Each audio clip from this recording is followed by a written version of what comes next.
প্রিয় দর্শক, এই মুহূর্তে আমি আছি লক্ষ্মীপুর জেলার রামগঞ্জ থানা। ঠিক আছে, বুতারবাড়ি হোটেলের রহস্যটা কি আজকে উদ্ঘাটন করার জন্য চলে আসলাম। এটা হচ্ছে আপনি রামগঞ্জ চৌরাস্তা থেকে মোহাম্মদিয়া হোটেলের রোড। ঠিক আছে, তবে মোহাম্মদিয়া হোটেলের উপরে না, এইরকম মোহাম্মদিয়া সুইট অ্যান্ড বেকারি, ঠিক আছে, এটার উপরেই আপনি বুতের হোটেলটা পেয়ে যাবেন। অনেকে ভুলবশতভাবে মোহাম্মদিয়া হোটেলের উপরে বিছনায় কিন্তু পাবেন না, তো এটা একটু সামনে আসতে হবে। তো এখন আমরা উপরে উঠবো, দেখবা আসলে এখানে ভূত আছে কি না, বা কী রকম ভূত, সাদা না কালা, ভূতের স্বাস্থ্যবে আছে কি না, বা ভূতের প্রেমিকা আছে কি না, ভূতের বউ আছে কি না, এটা আমরা দেখব। কিংবা ভূতের কয়টা বউ সেটাও দেখব।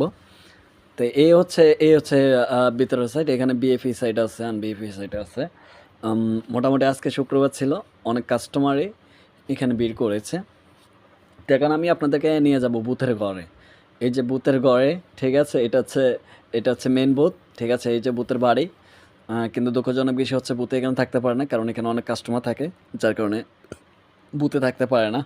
এই হচ্ছে বুথের বন্ধুবান্ধব। ঠিক আছে, আর এই যে এখন আমি যার সাথে কথা বলতেছি ওনাকে জিজ্ঞেস করতেছি মূলত এখানে কীরকম কাস্টমার আছে, বা আগে তো মুখোশ পরে মানে বুঝছে যে ওরা খাবার পরিদর্শন করতো।